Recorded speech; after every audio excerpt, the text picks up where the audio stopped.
अक्सर कई बार बहुत सारे लोगों के मन में ये सवाल रहता है कि क्या इस दुनिया में कभी कोई परफेक्ट क्राइम हुआ है। परफेक्ट क्राइम मतलब एक ऐसा कत्ल, एक ऐसा मर्डर जिसमें कातिल पकड़ा ना गया हो, उसने ऐसा प्लान बनाया हो, ऐसी साजिश रची हो जिसकी पहेली को पुलिस कभी सुलझा ही नहीं पाई। तो उसका जवाब है हाँ, perfect crime does exist. For example, आप आरुषि मर्डर केस ही देख लीजिए।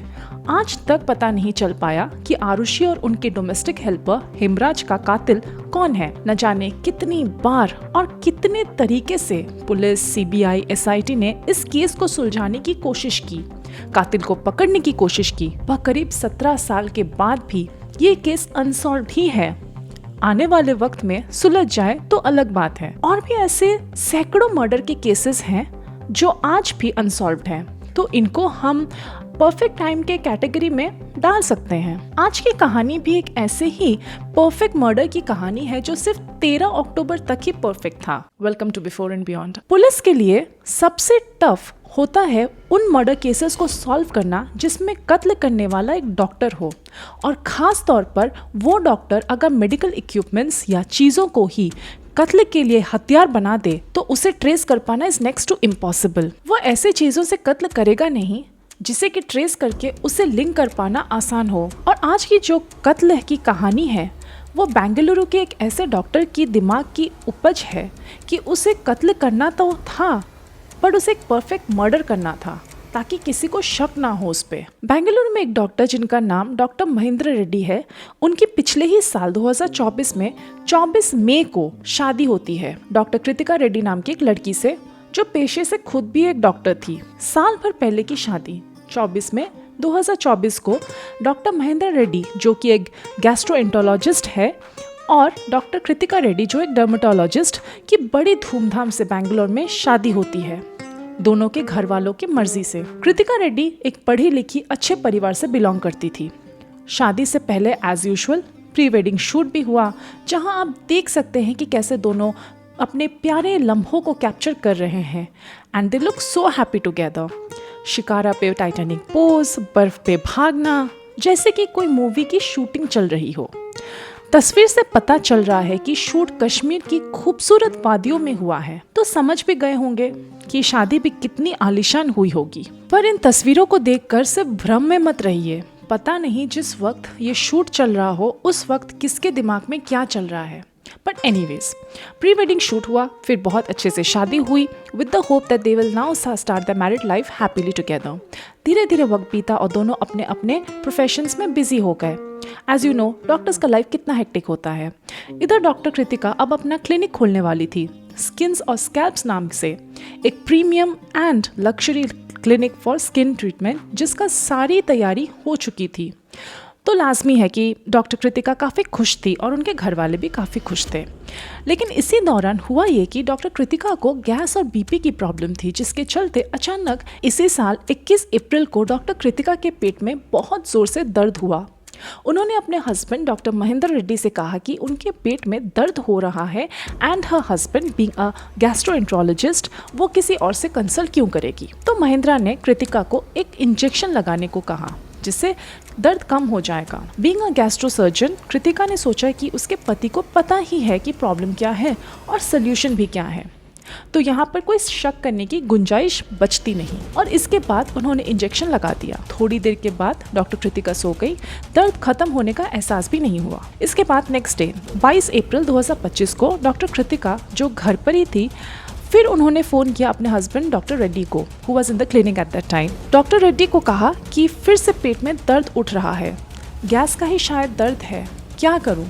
तो महेंद्रा ने कहा जो इंजेक्शन कल दिया था उसकी एक खुराक और ले लो, आज दर्द ठीक हो जाएगा। तो अपने डॉक्टर हस्बैंड के कहने पर डॉक्टर कृतिका ने 22 अप्रैल 2025 को दूसरा इंजेक्शन लिया। अब 23 अप्रैल को सुबह उनकी हालत फिर से अचानक खराब होती है। वो अपने क्लिनिक से घर वापस आके रेस्ट करती है, जिसके बाद she feels a little better.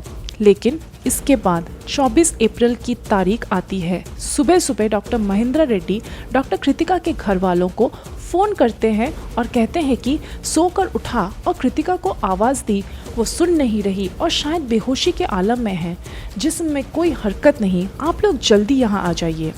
परिवार परेशान उनके घर पहुंचे। इसके बाद डॉक्टर कृतिका को सब लेकर हॉस्पिटल जाते हैं, जहां डॉक्टर चेक करके बताते हैं कि शी इज नो मोर, उनकी मौत हो चुकी है। अब डॉक्टर कृतिका की काफ़ी हेल्थ इश्यूज थे, जैसे कि गैस का प्रॉब्लम, बीपी का प्रॉब्लम और भी 2-3 चीज़ों की प्रॉब्लम थी उन्हें। बट सिंस उनका डेथ हॉस्पिटल में हुआ तो डॉक्टर्स ने पोस्टमार्टम करने को कहा, जिस पे महिंद्रा ने साफ साफ मना कर दिया, ये बोल के कि मुझे पता है मेरी बीवी के हेल्थ इश्यूज थे and for that reason she might have died.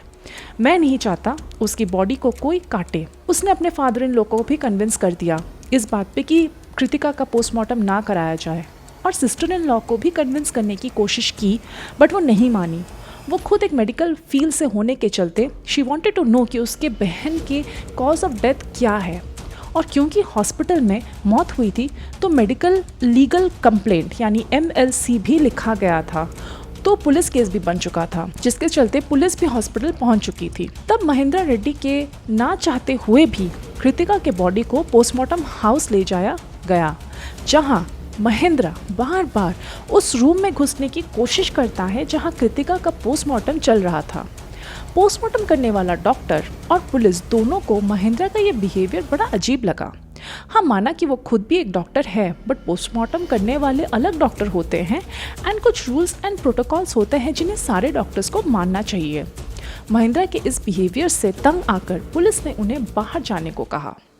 खैर, पोस्टमार्टम हुआ, जिसके बाद बॉडी फैमिली को सौंप दी गई और डॉक्टर कृतिका का अंतिम संस्कार कर दिया गया। और जब पोस्टमार्टम रिपोर्ट आई उसमें ऐसा कोई भी चीज़ नहीं थी जिससे कोई डाउट हो। कृतिका की जो भी हेल्थ इश्यूज थे वही सारी चीज़ें पोस्टमार्टम रिपोर्ट में भी थी। तो 24 अप्रैल 2025 को डॉक्टर कृतिका की डेथ हो गई और पोस्टमार्टम रिपोर्ट भी नॉर्मल था। अब मौत के बाद धीरे धीरे वक्त बीता। इधर डॉक्टर महिंद्रा रेड्डी भी अपनी नई जिंदगी धीरे धीरे अपने पत्नी के गम से उभर कर जी रहे थे, और कृतिका के घर वाले भी अपने बेटी की मौत के गम में अपनी जिंदगी बिता रहे थे।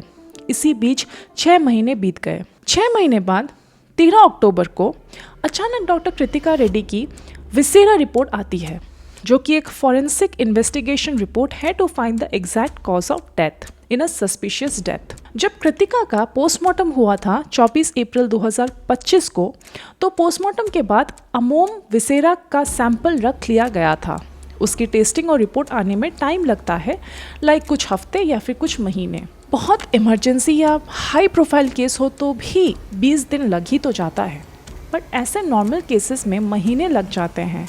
और क्योंकि कृतिका के पोस्टमार्टम रिपोर्ट भी नॉर्मल था तो किसी ने इतना ध्यान नहीं दिया। कृतिका के अपने घर वालों को या फिर डॉक्टर महिंद्रा रेड्डी को, दोनों को इस बात की कोई परवाह नहीं थी कि विसेरा रिपोर्ट कब आएगी, क्योंकि खास तौर पर डॉक्टर कृतिका रेड्डी के घर वालों को तो ये बात मान चुके थे कि उनकी बीमारी के वजह से कृतिका की मौत हुई है, तो उन्हें विसेरा रिपोर्ट का इंतज़ार नहीं था।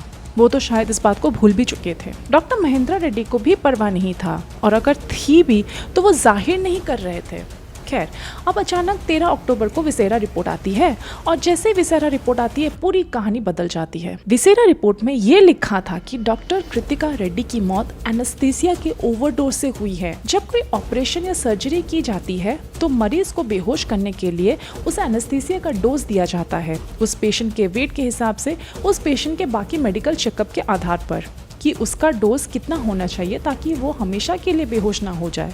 तो इतना ही उसको दिया जाता है जितना वो मरीज के बॉडी संभाल सके। अब जैसे ही विसेरा रिपोर्ट आई, फौरन पुलिस को खबर कर दी गई कि 24 अप्रैल को 6 महीने पहले जिस डॉक्टर कृतिका की मौत हुई थी वो बीमारी से नहीं बल्कि उसे एनेस्थीसिया का ओवरडोज दिया गया था। अब सवाल ये है कि डॉक्टर कृतिका की ना कोई सर्जरी हुई, ना डॉक्टर कृतिका कहीं हॉस्पिटल में एडमिट हुई थी, तो फिर एनेस्थीसिया उनको किसने दिया और क्यों? अब जैसे ही घर वालों को और खास तौर पर डॉक्टर कृतिका के बड़ी बहन को पता चला, वो अपने पिता को लेकर सीधा पुलिस स्टेशन पहुंच गई और जाकर इस विसेरा रिपोर्ट के आधार पर उन्होंने कहा कि उनकी बहन का मर्डर हुआ है और मर्डर करने वाला कोई और नहीं बल्कि डॉक्टर कृतिका का अपना पति डॉक्टर महिंद्रा रेड्डी है। अब पुलिस को महिंद्रा का वो अजीब बिहेवियर भी याद आया कृतिका के पोस्टमार्टम के वक्त, और जब ये विसेरा रिपोर्ट और पोस्टमार्टम रिपोर्ट से पहले की हुई MLC को देखा तो कहानी समझ में आई। अब पुलिस फौरन महिंद्रा रेड्डी को तलाश करती है।